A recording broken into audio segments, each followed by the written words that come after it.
Utilidad mercantil del narcisista. Idealismo y narcisismo de un mercatransmisor en redes sociales. El narcisismo es la lucha del propio yo hacia una idealización de sí mismo más allá de las posibilidades reales. Es el idealismo de un ego deficiente. Y no hay que olvidar que la distancia que separa el idealismo de una patología psíquica es invisible. Religión, filosofía e ideologías saben mucho de idealismo. La historia de la religión, la filosofía y las ideologías es, con frecuencia, la historia del idealismo en sus múltiples facetas. No en vano cada una de estas actividades humanas, tan patológicamente seductoras, ha invertido mucho de su caudal emocional en legitimar la tierra firme de su idealismo.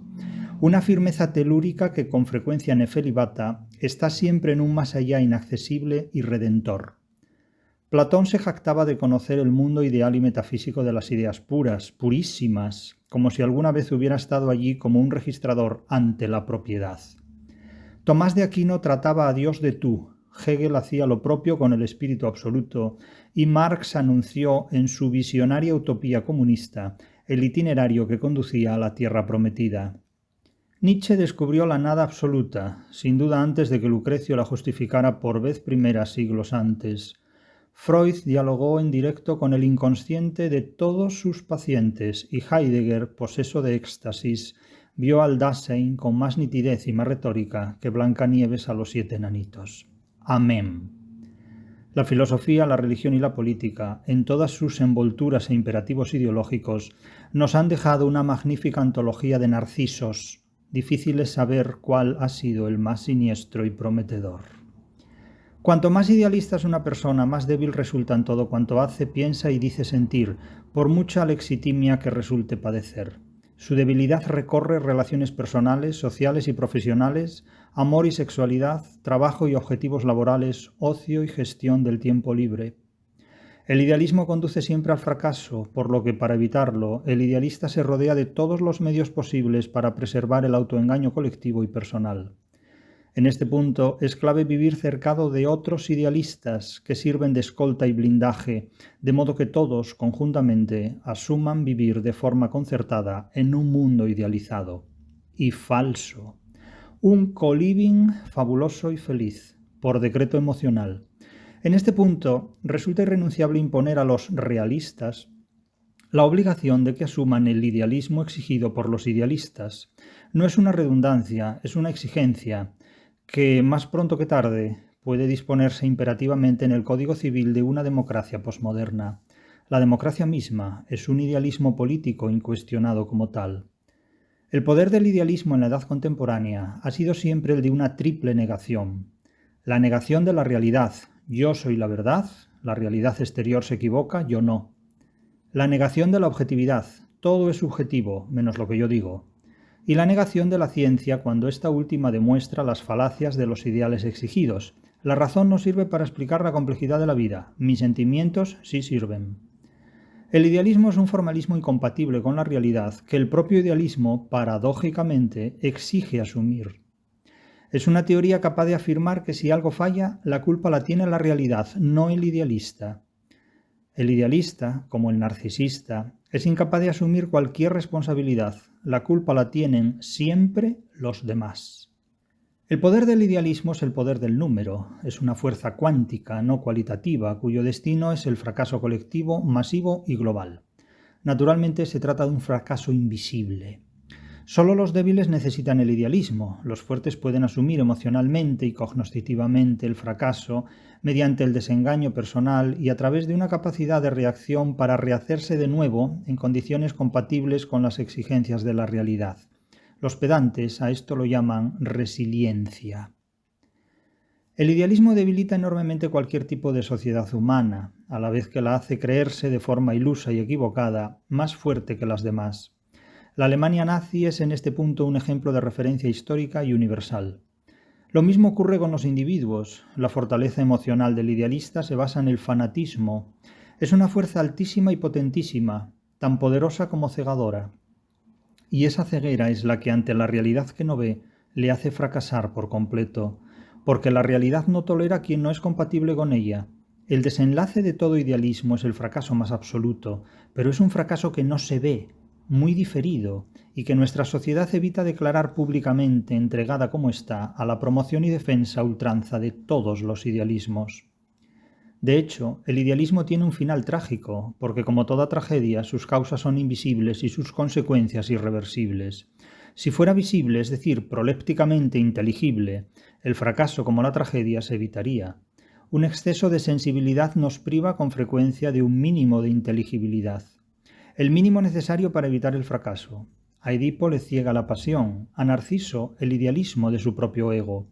Los idealistas tienen la tragedia delante, pero no la ven.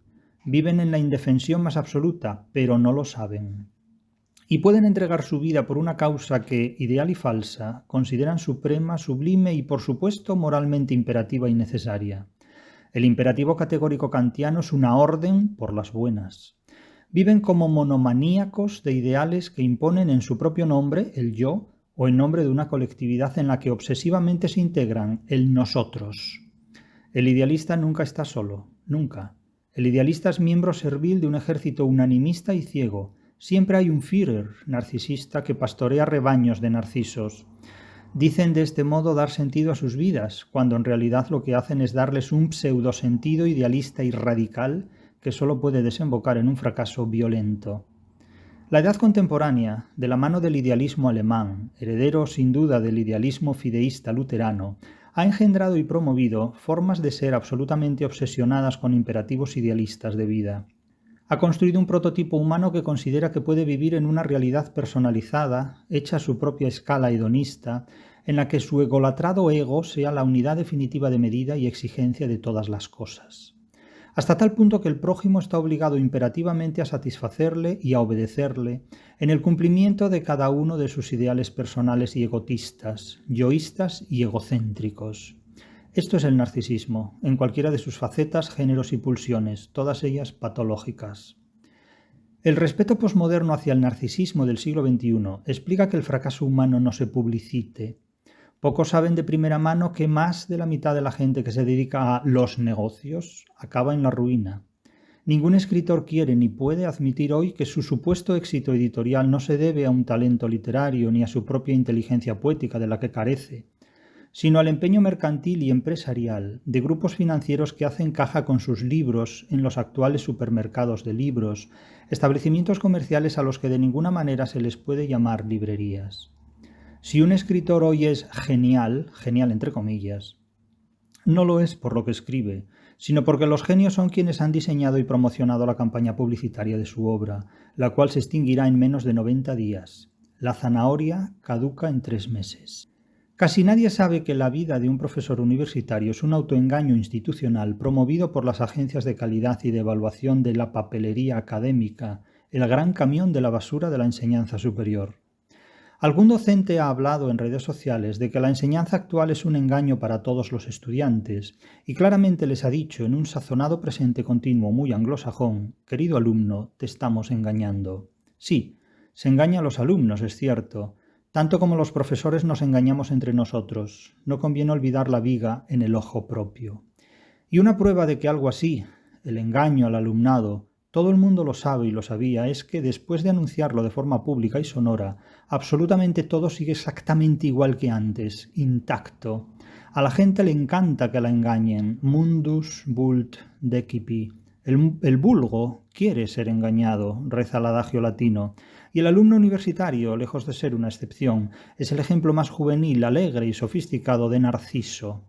No hay mejor engaño que el que resiste más allá de su descubrimiento y publicación. No pasa nada, su revelación no altera el éxito de la fullería, que continúa sin alteraciones. Narciso es el dios del siglo XXI. Capítulo interesante será la visión de su derrumbe divino, El ocaso de Narciso, un buen título que les regalo para una novela de autoayuda. El narcisismo es la crónica de un fracaso anunciado. El ocaso imposible de Narciso está asegurado nuestro tiempo. Sin embargo, el fracaso que se exhibe vulgarmente en redes sociales no es realmente un fracaso, sino una forma narcisista de buscar complicidades emocionales. Es uno de los múltiples géneros estéticos de la autoayuda narcisista. El narcisismo de la modestia, de la humildad o de la derrota. el narcisismo incluso de la ignorancia, del que se jactan algunos intelectuales que afirman no saber usar el correo electrónico, por ejemplo. Cavafis dedicó a aquel motivo literario todo un poema, admirado esencialmente por los narcisistas de la derrota, Ítaca. Toda la lírica del siglo XX es un cántico al narcisismo de la derrota y a la placidez estética del fracaso. Es un excelente narcótico seductor de narcisistas. Es el narcisismo y no la genialidad lo que explica el éxito de la denominada incomprensiblemente poesía de la experiencia. ¿Experiencia de qué? De la vagancia. El narcisismo es la lucha que un idealista mantiene contra la realidad de su propio yo, negándola. El narcisista sabe que realmente no sirve, que no vale, para hacerse compatible con la realidad, y por ello mismo se inventa una realidad alternativa, virtual e idealizada, y se rodea de las dramatis personae que mejor le convienen.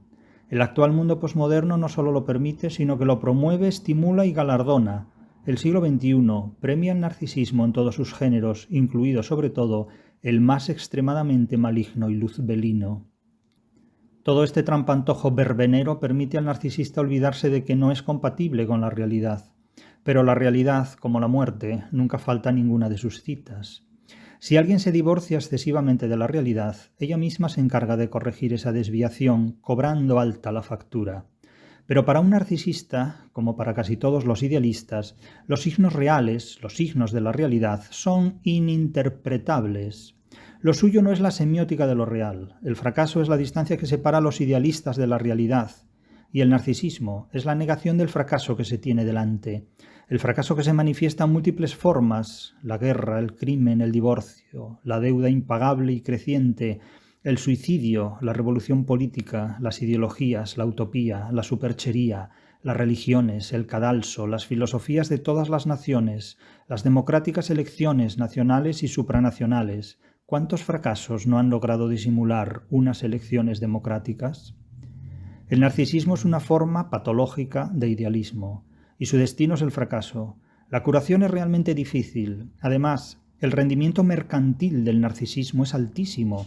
Es una de las principales fuentes de energía financiera de nuestro tiempo. El narcisismo es uno de los motores económicos del siglo XXI. El poder permite ejercer el narcisismo y preservar diuturno el ejercicio del narcisismo, demorando el fracaso lo más posible, pero sin evitarlo a largo plazo, porque dilatar un fracaso es prorrogar un calvario. Un narcisista sin poder no es un narcisista de verdad, es un gilipollas. Un don nadie, víctima cruda de su propio ego minusculizado.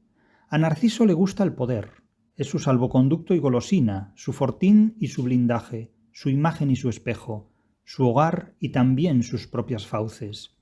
Le preserva del fracaso, que le sobreviene inmediato cuando pierde el poder. Pero el poder, cualquier forma de poder, es una ilusión temporal, aunque funcione del mejor modo posible durante un tiempo lisérgico y embelesante. El poder es una bomba de relojería cuyo temporizador desconoces. Un ejemplo básico y masivo de narcisista sin poder es el consumidor de redes sociales. Lo llaman usuario, cuando en realidad es un consumidor, una víctima de Narciso y de Aracne, es decir, de sus propias limitaciones y a merced de la tiranía administrada por quien ha tejido la red, es decir, la tela de araña en que se desangra emocionalmente su ansiedad y su tiempo.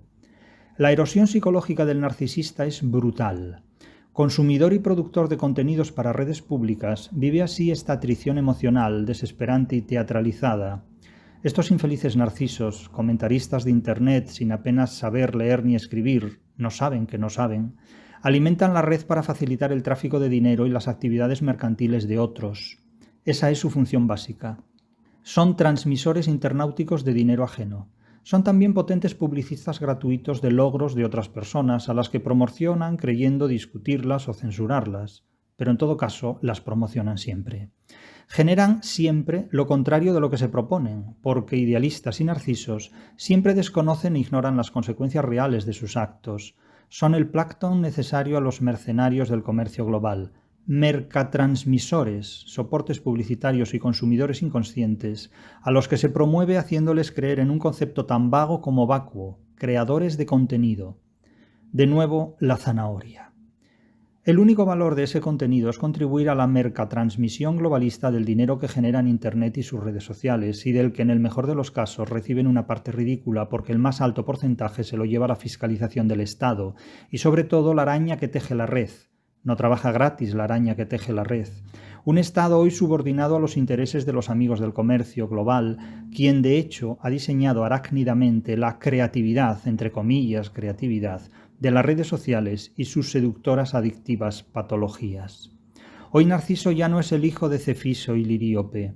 Ya no hay dioses fluviales ni ninfas risueñas en las redes sociales de tu vida. Hoy Narciso es un arácnido engendro de Internet. Hoy Narciso eres tú.